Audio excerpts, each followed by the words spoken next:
गासैबो आसामनि फरेस्ट रेभिनिउखौ लानानैहाय आसामनि मन्त्रि जयन्त मल्ल बरुवाया गेदेर माखासे मिटिंफोर खुंनानैहाय बाथ्राफोर सावरायलायनायखौ जोङो नुनो मोन्दों आरो बे बाथ्राया बहुद स्ट्रंलि सावरायलायनाय जादों। दा जोंनि नैबे आसामनि सिङावहाय फिसा आलादा माखासे काउन्सिलफोर दङ। बे काउन्सिलनि सिङावहाय बे फरेस्ट एरियाफोरखौहाय माने बेंनो थाखाय इएमफोर होनाय जायो। दा बेफोरनिफ्राय सरकारि कालेक्सनफोरा माबायदि जादों आरो सरकारि रेभिनिउ गैयाब्ला जोंनियावहाय 4 ग्रेड 3 ग्रेड बेफोरनि जबखौ होनो हानायनि केपासिटि दङना गैया आरो दङब्ला रेभिनिउआ जादोंना जायाखै नैबेखौ लोब्बा लाखिनानै जयन्त मल्ल बरुवा गेदेर खौरां लानानैहाय बा गेदेर प्रग्राम लानानैहाय सावरायनाय जादों। नोंथांमोना बे भिडिअखौ जोबजासे नायलां अब्ला बुजिनो हागोन आरो जायफोरा फरेस्टजोंहाय इन्टारेस्टेड नोंथांमोना बे भिडिअखौ शेयार खालामना होयोब्लानो जाबाय। चलो লগাব লগাও নাই যি টেক্স আছে সেইখিনি কেৱল ল'ব লাগে। আজিৰ তাৰিখত আপোনালোকে গোটেই ব্যৱস্থাটোত বিভিন্ন ধৰণে মহলবিলাক দি আছে বা মহলবিলাক এটা প্ৰচেছ আছে। এই গোটেই প্ৰচেছবিলাকত কি লোফল আছে এতিয়া ডিএফঅ বা ৰেঞ্জাৰসকল ইয়াত আছে। ৰেঞ্জ অফিচাৰসকল ডিএফঅসকলৰ পৰা মই এজনকে শুনিম যে আপোনালোকে ভবাত কি পৰিৱৰ্তনৰ প্ৰয়োজন আছে, যে কিহৰ কাৰণে আমি ইমান ৰয়েলটি হেৰুৱাইছো। কাৰণ অকলতো এণ্ট্ৰিতে নহয় আৰু বাকীতো মহলৰ পৰা ওলোৱা মালতো হেৰুৱাইছো, নহ'লেতো ইমান ডাঙৰ লছ হ'ব নোৱাৰে। গতিকে কি কি কাৰণত আমি হেৰুৱাইছো ৰেঞ্জ অফিচাৰে জানে, ডিএফঅই জানে। এতিয়া প্ৰত্যেকজন ডিএফঅ ৰেঞ্জ অফিচাৰে আজি দিনজোৰাভাৱে আপোনালোকে মোক জনাব লাগিব যে মোৰ তাত এনেকুৱা এনেকুৱা ঘটনাৰ কাৰণে আমি হেৰুৱাইছো। এখন টিপে দুবাৰ ইউজ কৰে, এখন টিপে 3 বাৰ ইউজ কৰে, হ'ব পাৰে কোনো ৱেটৰ হিচাপ নাই, কোনো যেতিয়াই তেতিয়াই যিমান পাৰিছে মাল লৈ গৈছে, একে টিপিৰ পিছত একে ৰেভিনিউ পৰ্টেল মাল লৈ গৈ আছে। এনেকুৱা কি কি সুৰুঙা আছে, এই সুৰুঙাবিলাক ডিএফঅ আৰু ৰেঞ্জাৰবিলাকে আজি মোক ক'ব লাগিব। ৰেঞ্জ অফিচাৰ ডিএফঅ বিলাক আপোনালোকে নিজৰ নিজৰ এৰিয়াৰ কথাবিলাক ক'ব। এতিয়া আমি কোনোবাটো মহল অকশ্যন কৰি টেণ্ডাৰ কৰি দিছো, এই টেণ্ডাৰ প্ৰচেছত ক'ৰবাত গণ্ডগোল আছে নেকি? টেণ্ডাৰ প্ৰচেছটো কি কৰিব লাগে? কাৰণ আপোনালোকে তাত জেগাত থাকে, সেই জেগাত বিভিন্ন ধৰণৰ প্ৰেছাৰ থাকিব, বিভিন্ন ধৰণৰ কথা থাকিব, যাৰ কাৰণে আপোনালোকে ইচ্ছা কৰিব পৰা নাই।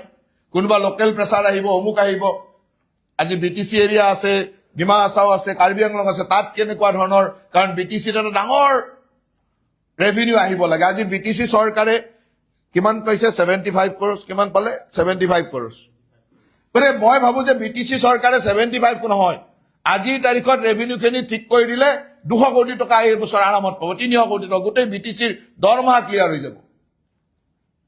তেওঁলোকে লওক নিয়মত, যদিও ৰেভিনিউ আমাৰ তাত জমা হ'বলৈ আমাৰ এটা আণ্ডাৰষ্টেণ্ডিং আছিল, বিটিচিক আমি দি আছিলো, এতিয়াও বিটিচিয়ে লৈ আছে। আমাৰ এটা নিজৰ মাজৰ আণ্ডাৰষ্টেণ্ডিং, যদিও ৰেভিনিউটো ষ্টেট এক্সেচনত আহিব লাগে, আমি কেতিয়াও এইটো এটা আণ্ডাৰষ্টেণ্ডিঙত চলি আছিল। গতিকে বিটিচিয়ে যদি কালি 300 কোটি টকা পায়, 200 কোটি টকা পায়, বিটিচিখনটো ভালকে চলিব। বিটিচিৰ আজি দৰমহা দিবলৈ 10টা এমপ্লয় ল'বৰ কাৰণে সুবিধা হ'ব। এইটো বিটিচিৰ ডাঙৰ চ'ৰ্চ। আমি যদি জিএছটিটো পাওঁ, আমাৰ তাতো এটা জিএছটি আহিব। গতিকে এই কামবিলাক আপোনালোকে কৰিব লাগিব। এতিয়া ক'ত সুৰুঙা আছে, কি ধৰণৰ সুৰুঙা আছে, যে এই টেণ্ডাৰ প্ৰচেছটোতে সুৰুঙা আছে, এইখিনি ঠিক কৰিব লাগে। এনেকুৱা নহ'লে প্ৰেছাৰ হয়, অমুক হয়। এই যে আমি কণ্ট্ৰেক্টৰবিলাকৰ নামত পাৰ্মিট দিওঁ, এককতা কণ্ট্ৰেক্টৰে এখন পাৰ্মিট লৈতো সি এটা মহলে আৰম্ভ কৰি দিয়ে, কৰে নে নকৰে? আপোনালোকৰ তাত তথ্য আছে নে নাই? 2 কোটি টকাৰ কাম ল'ব, তাত অমুক ফৰেষ্ট লাগে বুলি সেই 10 CM 50 CM 100 CMৰ এটা পাৰ্মিট ওলাই ল'ব, আৰু সেই 100 CMৰে গোটেই বছৰটো সি বালি টানি থাকিব। এই পাৰ্মিট ব্যৱস্থাটোৱে আমাক ক'ত লছ কৰিছে?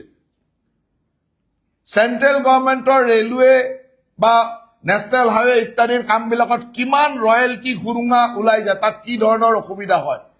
এতিয়া আমি আমাৰ যিটো বিভাগৰ, আমাৰ অসম চৰকাৰৰ বিভাগবিলাকত জিএছটি এটা বেলেগ প্ৰচেছ আৰম্ভ কৰিছে। আজি এনেকুৱা ধৰণৰ ঘটনাও হৈছে যে এটা বিজনেছমেনে তেওঁলোকৰ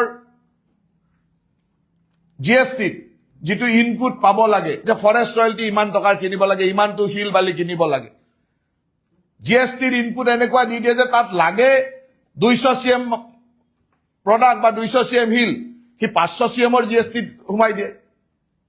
500 CM ক'ৰ পৰা কিনিলে তাতো নালাগে ইমান এনেকুৱা ধৰণৰ কন্ট্ৰেক্টৰ ওলাইছে যি কন্ট্ৰেক্টৰে 100% GST ইনপুট লৈ লৈছে এটা কন্ট্ৰেক্টৰ কি কেছ পইচা লেবাৰক পইচা দিব নালাগে নেকি তেওঁৰ অন্য খৰচা নাই নেকি গোটেই 100% GST ইনপুট কেনেকৈ হ'ব নোৱাৰাৰ কোনো কথা নাই আৰু এইটোও ঠিক যে আপোনালোক সকলোকে মই যদিও কৈ আছো সকলোৱে কিন্তু ইয়াৰ দোষই নহয় কিছুমান অৱস্থাৰ বা ব্যৱস্থাৰ কাৰণে আপোনালোক দোষী হৈ পৰিছে মনেৰে নাই কিন্তু ব্যৱস্থাই কৰিছে উপায় নাই কিছুমান ভাল বিষয়া ভালদৰে কাম কৰি আছে কিন্তু সবৰে লগত 10 জনে যেতিয়া বেয়া কৰে 12 জনৰ নামটো এনে ওলাই তেনেকৈ দোষী হিচাপে ওলাইছে গতিকে মই সকলোকে জেনেৰেলাইজ কৰি কোৱা নাই যথেষ্ট সৎ বিষয়া ভালদৰে কাম কৰা মানুহ এই ডিপাৰ্টমেণ্টত আছে কাৰণে ডিপাৰ্টমেণ্টটো ইমান ধুনীয়াকৈ আগবাঢ়ি গৈ আছে তাৰ মাজত 2-4 জনে কৰা বেয়া কাম এটা সকলো ৰেঞ্জতে সকলো বিটতে একজন এনেকুৱা ফৰেষ্টাৰ এনেকুৱা মানুহ থাকে যিয়ে গোটেই ডিপাৰ্টমেণ্টটোৰ বদনাম কৰি থাকে যোৱা পৰহিও এটা ৰিপৰ্ট আহিছিল মই এজনক সাসপেন্ডো কৰিব দিছো এজনক ট্ৰান্সফাৰো কৰিব দিছো হয়তো এজন মানুহ তাত দোষী কিন্তু গোটেই ডিভিজনটোৰ গোটেই ৰেঞ্জটোৰে বদনাম কৰে এনেকুৱা যিবিলাক মানুহ আছে যিবিলাকে আমাৰ গোটেই বিভাগটোক বদনাম কৰি আছে সেই মানুহবিলাকক আমি আইডেন্টিফাই কৰিব লাগে সেই মানুহবিলাকৰ নিজৰ কৰ্মফলটো ভুগিব লাগিব যি বেয়া কাম কৰি ডিপাৰ্টমেণ্টটোক ক্ষতি কৰিলে তাৰ কৰ্মফল তেওঁলোকে ভুগিব লাগিব গতিকে সেই ধৰণে আপোনালোক সকলোৱে মোক সহায় কৰিব বুলি আশা ৰাখিছো আৰু আপোনালোক